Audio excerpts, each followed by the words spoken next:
Hello friends. आज मैं आपके लिए लेकर आई हूँ बिल्कुल डिफरेंट टॉपिक कि हम पेंसिल से कैलीग्राफी कैसे करें। सबसे पहली चीज़ ये है कि मैं स्टूडेंट से यही कहना चाहूँगी कि अगर वो कैलीग्राफी स्टाइल में लिखना चाहते हैं तो पहले पेंसिल से प्रैक्टिस करें, उसके बाद पेन से करें। क्योंकि पेन जो कैलीग्राफी का पेन होता है उसकी जो निब होती है वो बहुत सॉफ्ट होती है। आप कोई भी पेन ले लीजिए, सबकी जो टिप होती है अगर आप स्टार्टिंग से बच्चों को कराएंगे प्रैक्टिस तो वो थोड़ी ख़राब हो जाती है, क्योंकि बच्चों को समझ नहीं होती है कि हम कैसे चलाएं, और जब तक समझ आती है तब तक ख़राब हो जाती है टिप। तो सबसे पहला मेरा सजेशन यही है कि आप पहले पेंसिल से प्रैक्टिस करें और उसके बाद में पेन से करें। उसके बाद अगर बच्चे छोटे हैं जो पेन यूज़ नहीं करते हैं तो उनके लिए भी एक ये प्लस पॉइंट है कि हम उससे स्टाइलिश वे में कैसे लिखें। और आप बच्चों को जब स्टार्टिंग से ही स्टाइलिश वे में लिखना सिखाएंगे तो बच्चों की वो हैबिट हो जाएगी और आगे तक के लिए उनका राइटिंग बहुत बहुत बहुत सुंदर हो जाता है, और जो उनके लिए बहुत अच्छा होता है और एक टीचर्स पर इम्प्रेशन होता है वो भी बहुत अच्छा होता है। तो ऑब्वियसली आपकी एक इमेज अलग बन जाती है। तो मेरा मानना ये है कि हर बच्चे का राइटिंग बहुत सुंदर होना चाहिए, और हम थोड़ी सी टिप्स के साथ में, थोड़ी सी प्रैक्टिस के साथ में, और थोड़ी सी प्रैक्टिस करें तो उसी से हो जाता है राइटिंग अच्छा। तो अब मैं ज़्यादा देर ना करते हुए आप लोगों को सिखाती हूँ कि हम पेंसिल से कैसे कैलीग्राफी स्टाइल में लिखते हैं।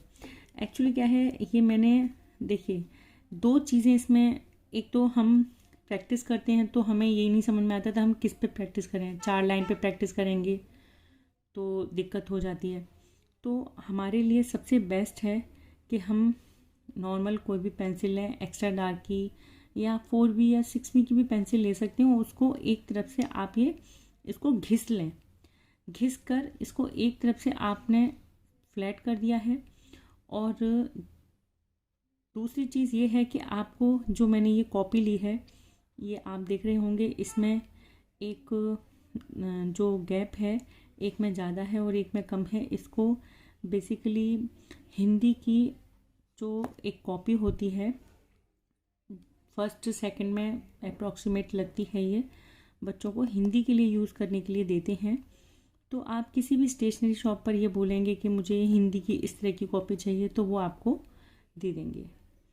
तो इन दोनों चीज़ों, उसमें क्या है, हमें लाइनें खींचने की भी प्रैक्टिस, लाइनें खींचने का भी जो आपको प्रैक्टिस करने के लिए लाइनें खींचनी है तो इन सब की भी टेंशन नहीं होगी।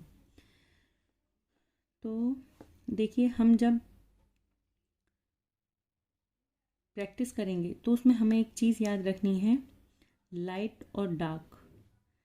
जब हमारा अप स्ट्रोक होगा उसमें हमें लाइट प्रेशर देना है, और जब हमारा डार्क नीचे आएगा, नीचे नीचे से मतलब डाउन स्ट्रोक होगा, तो हमारी जो प्रेशर होगा पेंसिल का वो थोड़ा सा ज़्यादा होगा। ये देखिए, लाइट डार्क, लाइट डार्क, ये देखिए। और एक हमारी पेंसिल थोड़ी सी हल्की सी, ये जब ऊपर जाएगी तो ये ऐसे हल्की सी खड़ी होगी, और जब नीचे आएगी तो हल्की सी ये ऐसे हो जाती है, ये ऐसे ऐसे, ये तो उससे क्या, ये लाइट और डार्क, लाइट और डार्क ऐसे भी होता है। आपको पूरी राइटिंग में बस इसी तरह से ये ध्यान रखना है कि आप जब भी ऊपर वाला स्ट्रोक लेकर जाएंगे, जब आप अप स्ट्रोक लेकर जाएंगे तो लाइट रखना है और पेंसिल को हल्का सा खड़ा रखना है ये। और जब आप नीचे लेकर आएंगे तो आपकी पेंसिल अपने आप नीचे ऐसे हो जाएगी, ये ये देखिए, ये ठीक है। अब हम इसमें लिखेंगे कैसे, थोड़ा सा मैं आपको बताती हूँ।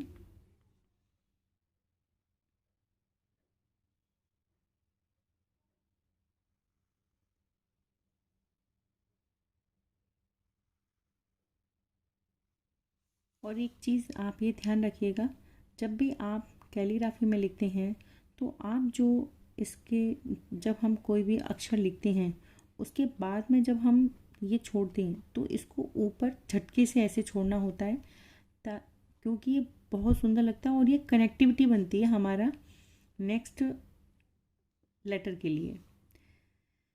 तो ये देखिए, डार्क लाइट डार्क लाइट। अब हमारा ये पी के लिए डार्क लाइट डार्क, ये देखिए लाइट, फिर इसका ये लाइट। अब जो यहाँ से लाएंगे हम ये dark light dark light dark. इसी तरह से हमने ये ध्यान रखना है। ये देखिए हमारा ये कितना सुंदर लग रहा है, ये देखिए, ये देखिए, अब आपको दिख रहा होगा अच्छे से। बस इसी तरह से आपको प्रैक्टिस करनी है और आप बिलीव करिएगा, ये प्रैक्टिस करने के बाद आपको बहुत अच्छा लगेगा कि अरे वाह मैंने इतना अच्छा लिखा, वो भी पेंसिल से। तो यही चीज़ें हैं, छोटी छोटी टिप्स हैं। वीडियो में ज़्यादा लंबा नहीं करूँगी क्योंकि बहुत ज़्यादा बड़ा वीडियो हो जाता है तो देखने में भी दिक्कत होती है आप सब लोगों को, फिर बोरियत हो जाती है। तो आप इसकी प्रैक्टिस करिएगा और आप मुझे बताइए कि आपको किस तरह की और वीडियो चाहिए। मैं उस तरह की वीडियो, उस टॉपिक पर वीडियो हर तरह की ये बनाऊंगी। कोशिश करूंगी कि जितना मेरा एक्सपीरियंस है मैं आप सब लोगों के साथ सारा का सारा शेयर करूं। आप अपने जितने भी फ्रेंड्स हों उनके साथ मेरा ये वीडियो शेयर करिएगा। आप इसकी प्रैक्टिस करते रहिए। Okay, bye bye, thank you.